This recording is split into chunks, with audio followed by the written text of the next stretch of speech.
And now to a false business story. Government says it has taken measures to deal with some traders shortchanging consumers on prices of foodstuff. It argues this was due to some distribution challenges, which it has moved quickly to contain. Brian Champon is the Minister of Agric and has been speaking on PM Express Business Edition, which airs tonight at 9 p.m. My press conference in September that we expect the price of maize and rice to go up. That statement that I made, the price of maize has gone up, but the price of rice has not gone up because we have taken delivery of rice in the system, and so we've been able to keep the prices stable. However, plantain has dropped by 27%. Onion has dropped, tomatoes has dropped by 30%. Onion has dropped by 11%. Cassava by 13%. So almost every item that we consume, and I'm talking about since June, the prices have been going down. You also realize that in the dry season, you get onion. In the wet season, you get tomatoes. This time round, we have tomatoes on the market and we have onions on the market. And both crops, the prices are going down. I'm talking about Accra market, let alone Techiman market, Atibu market, Pru market, or Idra market. This is what is happening on the ground. The prices of food, the prices of everything, and I can show you the data. Okay, the data from January to date, the data from last year June to this year June to this year October, that the prices of food are coming down, except for maize, which we predicted that because of the dry spell, the price is going to go up, and that we are trying to contain with 100,000 metric. The inflation, you see, the inflation from Statistical Service has nothing to do with the price of food going down. It's going up by at a slower rate. No.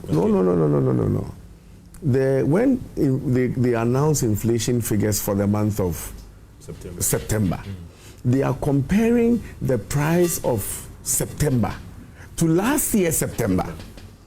So if I'm telling you that from January to date, the price of food is going down, and then Statistical Service takes September and compares it to last year September and say that the prices of food is going up, they are only comparing September to September. But I'm saying that this year, January to date, from the prices of food is going down. And especially in September, notwithstanding the announcement of the dry spell, we've seen a significant decrease in the prices of food on the market, the foods that we eat.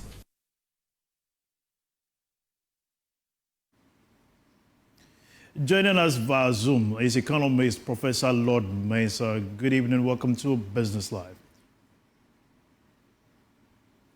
Now, Prof, first, what do you make of these measures that government has rolled out to contain the dry spell?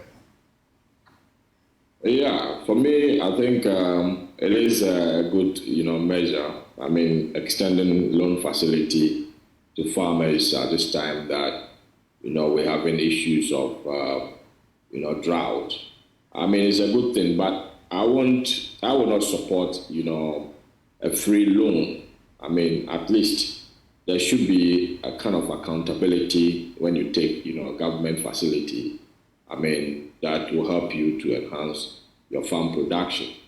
But then instead of, going by, looking at the pricing on the facility, government has decided to extend it free of charge. And I ask myself, what is the motive behind it? You can only give out money free when the source is also free.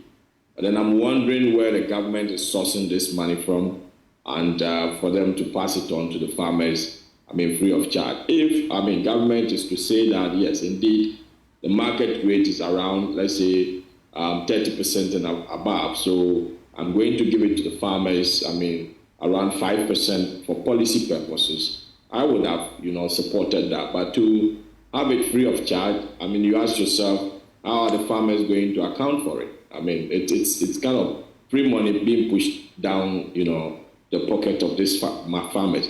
And I hope, it's not being motivated by, getting closer to elections, and it's supposed to be one of the means of, getting money to the people for votes. Prof, do you think that these measures are able to contain the situation and also help check inflation subsequently?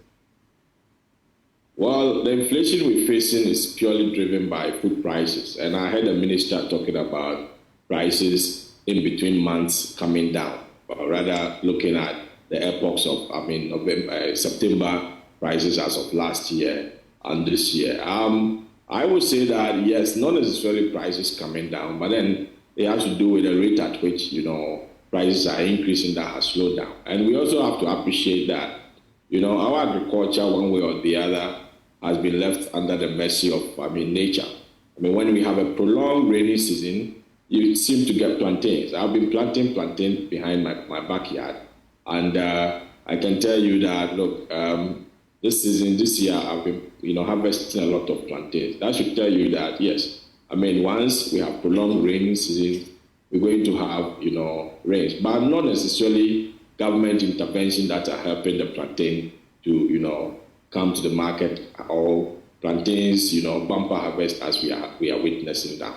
It has to do with the rains. Prof, government says they've gotten about $50 million to cover the cost of the interest-free loan. Does that still make sense based on the current situation where these farmers are going to be receiving free loans? Yeah, so if you look at our economic structure, there's no free money anywhere, whether you are sourcing the money internally or you are sourcing the money externally, unless you are getting the money from, the Islamic, banking sector elsewhere.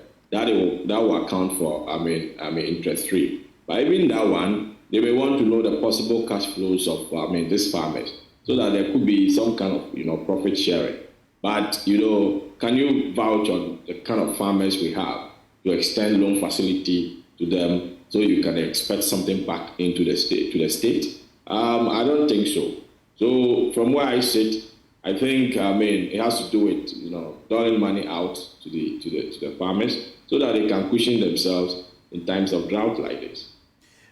Prof, typical of such government initiative, we will not end up leaving the participating banks in question with debt. That is the Agricultural Development Bank in question. Yeah, obviously it is expected. Once, government takes money from the banks and pass it on to the farmers and no returns are expected, obviously, and there's no price on the money, obviously you should expect that it will affect the balance sheet of the bank, because it's more or less, giving loans, which at the end of the day, you won't get it, back. Even if you are going to get it back, it will come with, some kind of depreciation or some kind of, distortions as far as the economy is concerned. So from where I sit, I think this is just money, government money to the people, to the farmers. Thank you very much, Professor Lord Mensah here, speaking with us here on the development on the agricultural sector following Bray Champoon's stipulation that indeed the price of commodities are really going down. Now, moving on, the March talked about high-speed 5G internet service is set to be rolled out in the country from November 1st, 2024. Communications and Digitalization Minister Esla Owusu-Ekufo has announced. George Biafre has the rest of the story. Minister disclosed this during a discussion on Peace FM's morning show.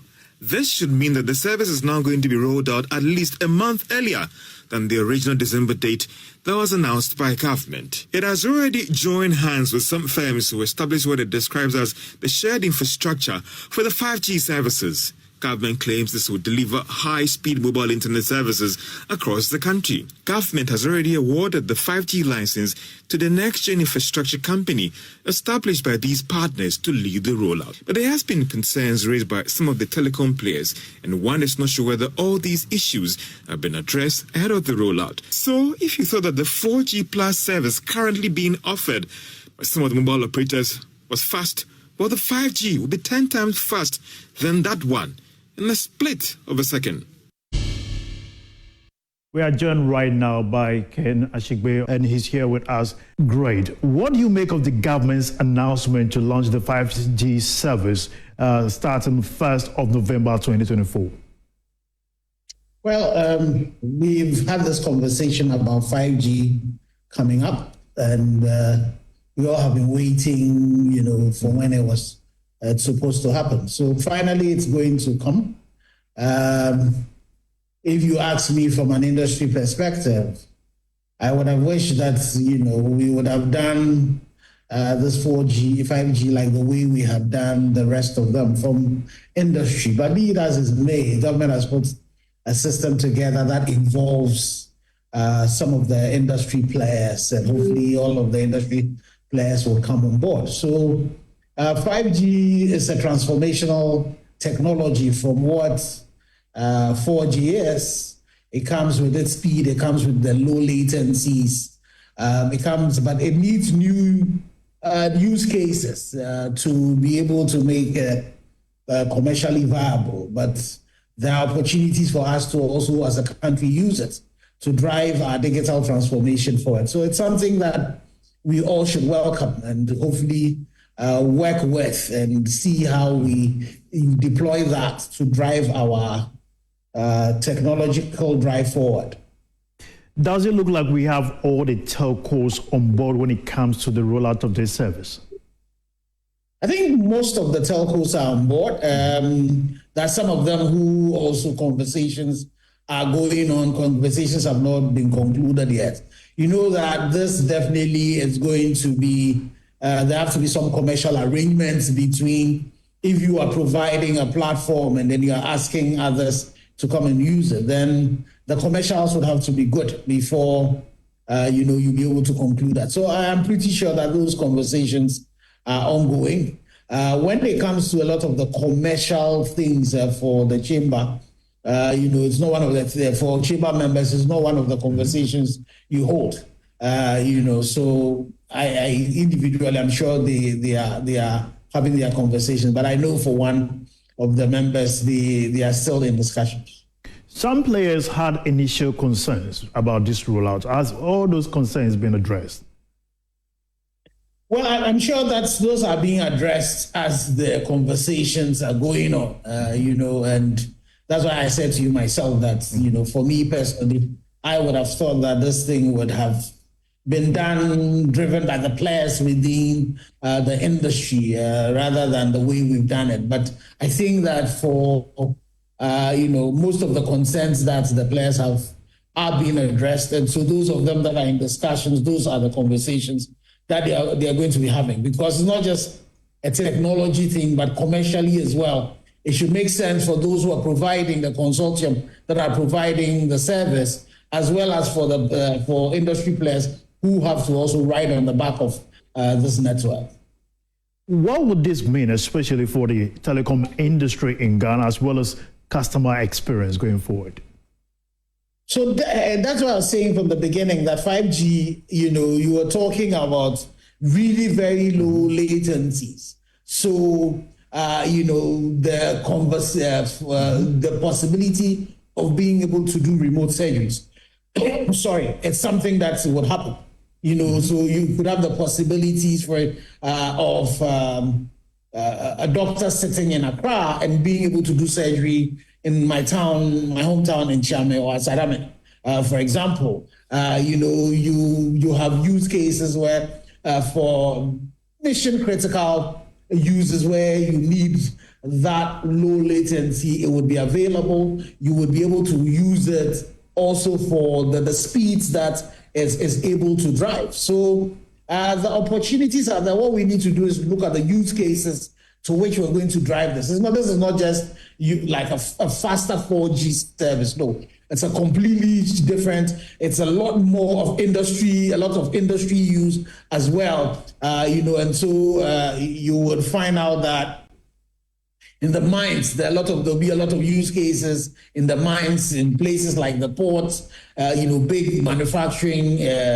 establishments. The issues of automation, will be driven a lot more with this. Even in entertainment, so you could have the possibility where you could have a band playing where the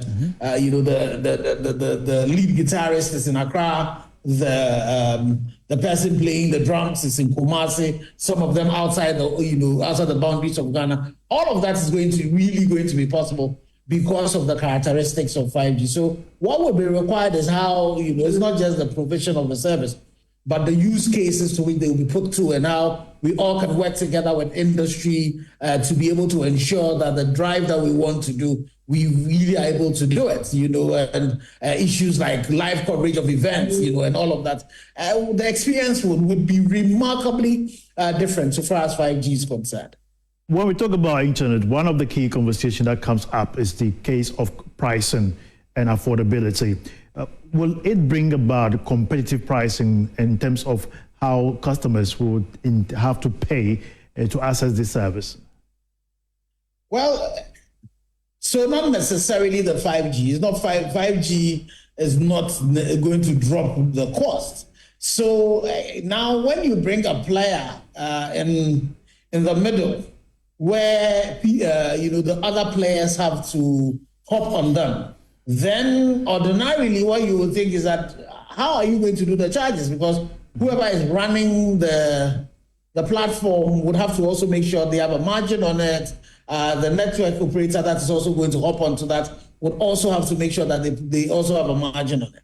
But then the arguments have also, so which then could raise prices. But the arguments also have been made that the capex that operators would have to ordinarily have laid out, they now don't have to lay that out again. So that amortization that they need to do of the capital expenditure. So I'm sure if we do a good balance of all of that, then you're hoping that you will be competitive so far as 5G is concerned. And once you have other players, other services available as well, then and that's available to the whole market, then players will have to play on, what additional service they are going to offer. And then you hope that the competition could also drive the price down. So it's not necessarily 5G going to drive the price down. It's good. Welcome back. Now, the president of the Ghana National Chamber of Commerce and Industry, Dr. Clement Osei-Amwako, has called on the government to specifically create the enabling environment for businesses with the green and circular sectors to flourish with the provision of tax incentives to encourage businesses in these areas. Speaking at the launch of the Green Growth Ghana project in WA, he urged the government to give subsidies for procurement of green and circular technologies and machinery. Of the Ghana National Chamber of Commerce and Industry, Dr. Clement Osei-Amwako opined that environmental unsustainability continues to threaten the country's growth due to natural resource depletion and pollution. He noted that the country's net savings have continuously been negative in the last 17 years, which he said is a worry.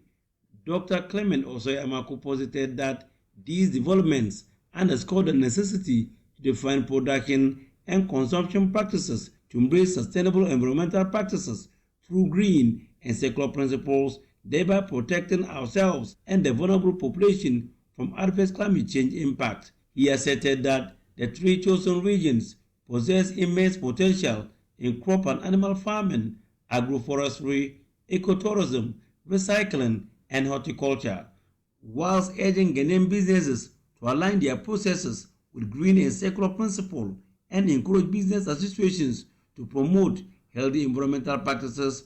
Also urge the government to specifically create the enabling environment for businesses with the green and circular principles to flourish with the provision of tax incentives.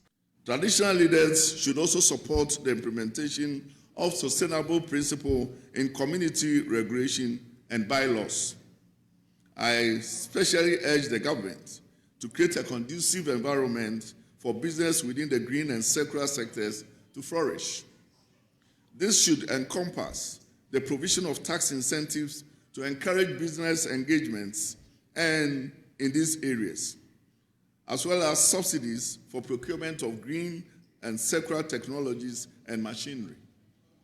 Furthermore, I call upon the government to allocate direct budgetary resources within its nationally determined contribution, the NDC, for climate change adaptation to support SMEs in the green and circular sectors through affordable credit and subsidies. Paramount Chief of the Zenith Traditional Area, Kura Abu Dieka Sonke Beninia, speaking on the role of traditional authorities in sustaining development and job creation, expressed worry over the wanton destruction of the environment through illegal mining.